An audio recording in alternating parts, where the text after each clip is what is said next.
president is looking at Greenland as a strategic asset for the United States. We are not going to outsource our hemispheric security to anyone else. Retaliation by the Europeans? How concerned are you? Today, guys. How concerned are you about retaliation? Excuse me, about the Europeans? This question. I think it would be very unwise. U.S. President Donald Trump is facing significant backlash across the political spectrum over his new tariffs on European allies regarding their stance on Greenland's sovereignty.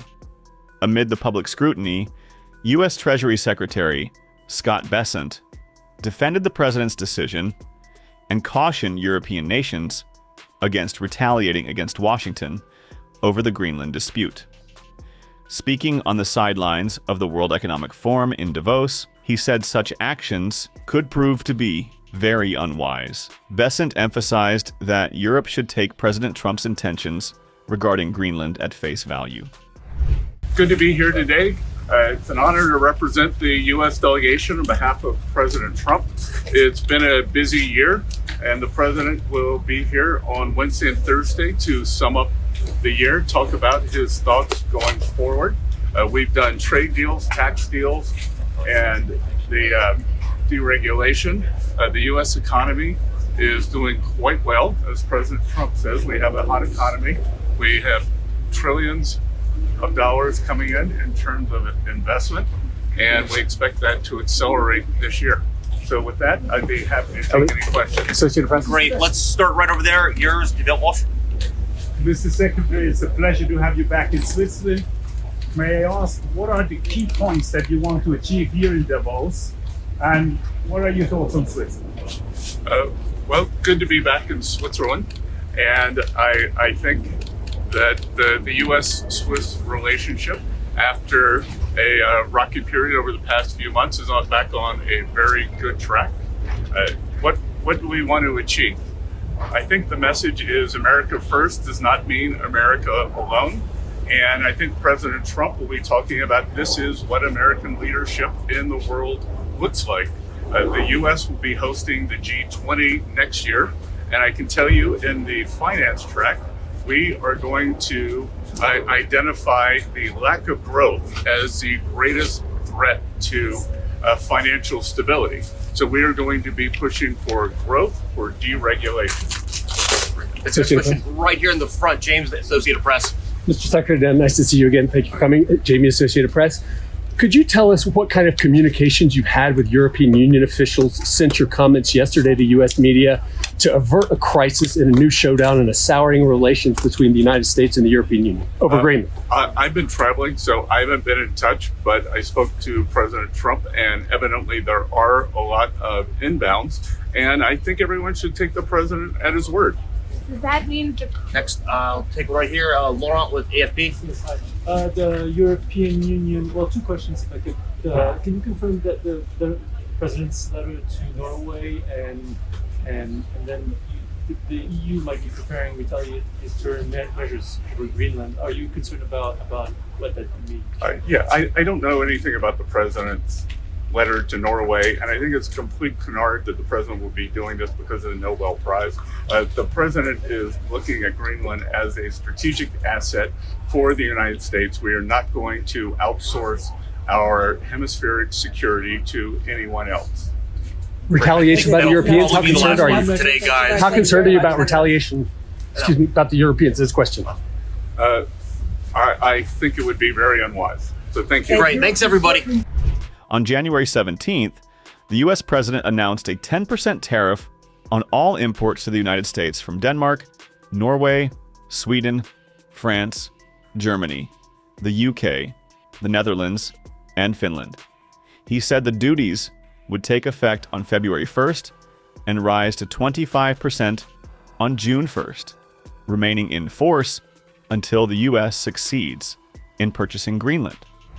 He also said he is levying sanctions targeting several European nations that oppose any American claim to Greenland.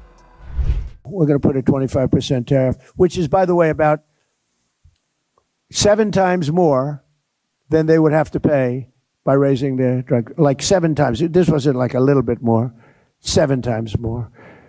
And I may do that for Greenland too. I may put a tariff on countries if they don't go along with Greenland, because we need Greenland for national security. So I may do that. Europe doesn't often speak in unison or move this quickly, but this was one of those rare moments when European leaders denounced Trump's decision of slapping tariffs on their countries. US NATO allies have pushed back against Trump's announcement of sanctions on countries that sent limited military forces to Greenland last week, as he continues to press his bid to take control of the Arctic territory.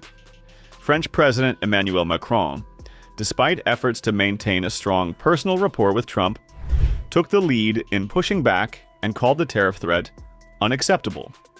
No intimidation or threat will influence us, neither in Ukraine nor in Greenland, nor anywhere else in the world when we are confronted with such situations, he wrote on X.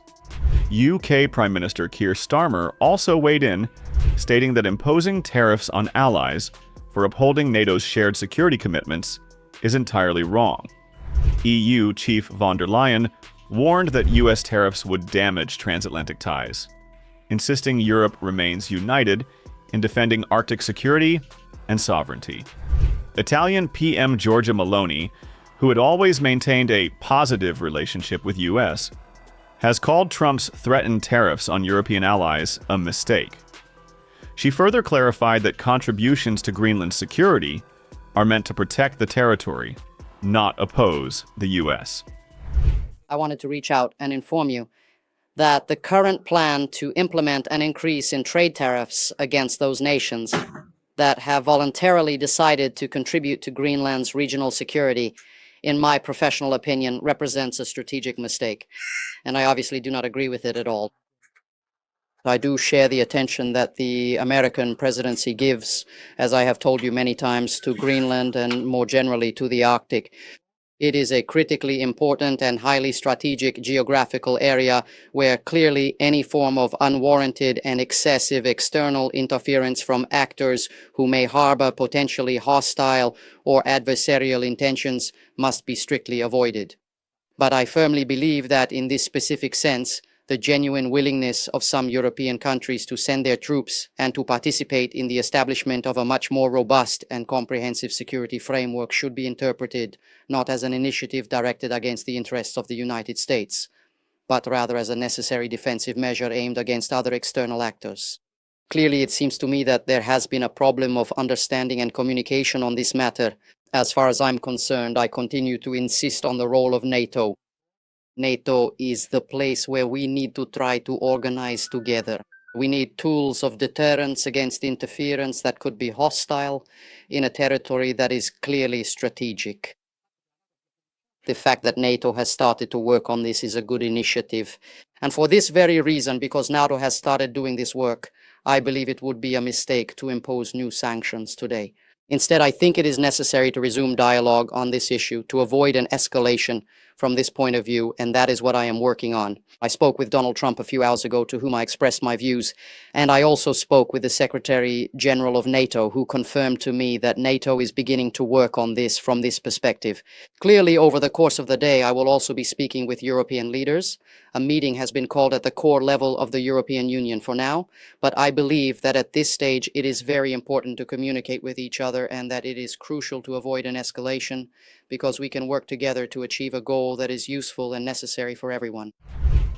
The Netherlands Foreign Minister David van Wiel called Trump's threatened tariffs over Greenland blackmail and said that they are unnecessary and harm NATO and Greenland. He further stressed Europe's Greenland mission aims to support defense, not trade negotiations. This is not how allies treat each other, and in that sense, I understand the use of the word blackmail. Yes, absolutely. We have until February 1st to really make our voices heard together, that we do not find this acceptable. We have also stated that, as far as we are concerned, the territorial integrity and self-determination of Greenland and Denmark are not up for discussion. But we also believe that this use of trade tariffs is inappropriate and moreover unnecessary. So that will be our message. So you're going to show your teeth? Absolutely.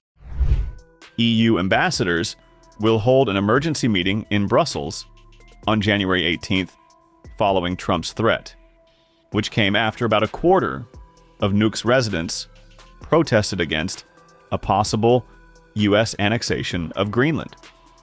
On January 17th, thousands of Greenlanders took to the streets of Nuuk to protest Trump's interest in acquiring the Arctic island. Led by Prime Minister Jens Frederik Nielsen, the protesters waved their national flag, held up protest signs, and chanted, "Greenland is not for sale," defending their right to self-governance against potential U.S. takeover. It's important that we are together, and it's important for us that we have good cooperation.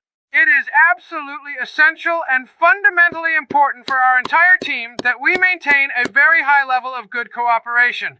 We believe that fostering a strong collaborative environment is the key to our collective success, and it remains a top priority for us to ensure that this spirit of working together effectively continues to grow and strengthen in every single project we undertake together. Before U.S. massive blow to the NATO allies, Greenland and Denmark's foreign ministers sat down with U.S. and have a meeting over Trump's Greenland demand, but they couldn't reach a conclusion and had fundamental difference. For us, ideas that would not respect territorial integrity of the Kingdom of Denmark and the right of self-determination of the Greenlandic people are, of course, totally unacceptable. And we therefore still have a fundamental disagreement, but we also agree to disagree. And therefore we will, however, continue to talk. We have decided to form a high-level working group to explore if we can find a common way forward. There's clearly a disagreement. We agreed that it makes sense to try to sit down on a high level to explore whether there is possibilities to accommodate the concerns of the president, while we at the same time respect the red lines of the Kingdom of Denmark. So this is the work we will start. Whether that is doable, I don't know. I hope, and I would like to express that it could take, down the temperature. It is, of course, very emotional for all of us, and of course, particularly for people living up in Greenland. But also for people in Denmark. I think it's very important to say it again, that how important it is from our side to strengthen our cooperation with the United States, but that doesn't mean that we want to be owned by the United States. We are allies. We are friends. We have been cooperated in many, many years. We have history together. So it's all our interest to find the right balances.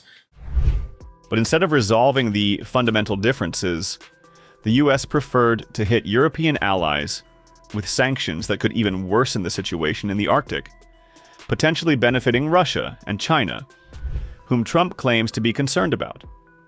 We're not saying this. Kaja Kallas, the EU's foreign affairs chief, suggested it in a post on X. How European leaders finally respond to Trump's threats will be a development to look out for, but earlier in several occasions, Greenland PM made it very clear that the island won't be owned by US. Now we are facing a geopolitical crisis, and if we have to choose between the USA and Denmark here and now, we choose Denmark. We choose NATO. We choose the Kingdom of Denmark. We choose the EU. But one thing everyone must understand. Greenland will not be owned by the USA. Greenland will not be governed by the USA. Greenland will not be a part of the USA. We choose the Greenland we know today, which is a part of the Kingdom of Denmark. Tomorrow, Greenland and Denmark will meet with the USA. We come together, we stay together, and we move forward together. We want dialogue and we want cooperation. We are not seeking any conflict, but our message is clear. Greenland is not for sale. We have made that clear from the start, just as we have told the Americans from the very beginning of all this, that if it is about security, there is much more we can and must do together. And we will also repeat that at the meeting tomorrow. It has not been easy to stand up against completely unacceptable pressure from our closest ally for a generation, but at the same time, much suggests that the hardest part still lies ahead of us.